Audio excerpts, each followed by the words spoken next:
Hi friends, இன்றைக்கி நம்ம என்ன பார்க்க போகிறோம்னா பால் ஆடையிலிருந்து எப்படி நெய் எடுக்கிறதுன்னு தான் நம்ம சேனலில் பார்க்க போகிறோம் ஃப்ரெண்ட்ஸ். வாங்க அது எப்படி பண்ணுறதுன்ட்டு வீடியோக்குள்ளே போய் பார்க்கலாம்.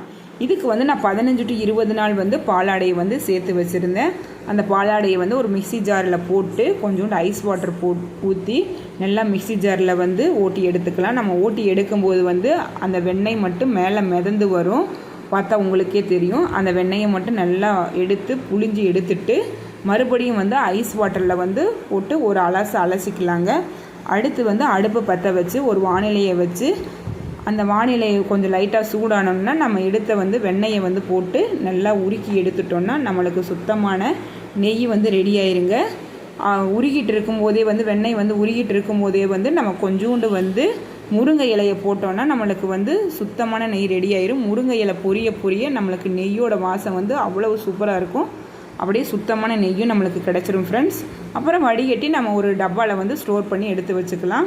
ஒரு டிப்ஸும் சொல்லிக்கிறேன் ஃப்ரெண்ட்ஸ். நம்ம இந்த நெய் அடிக்கும்போது பாத்திரங்கள்லாம் பிசுபிசுப்பு தன்மையாக இருக்கும். அதுக்கு என்னென்னா நம்ம சுடுதண்ணியை வச்சு நம்ம யூஸ் பண்ண பாத்திரத்தையெல்லாம் ஒரு அலசிட்டோன்னா அந்த இது பிசுபிசுப்பு தன்மையெல்லாம் போயிடும் ஃப்ரெண்ட்ஸ். அவ்வளோதான் ஃப்ரெண்ட்ஸ். இந்த வீடியோ பிடிச்சிருந்துச்சுன்னா லைக் பண்ணுங்கள், ஷேர் பண்ணுங்கள், கமெண்ட் பண்ணுங்கள், மறக்காமல் சப்ஸ்கிரைப் பண்ணிக்கோங்க.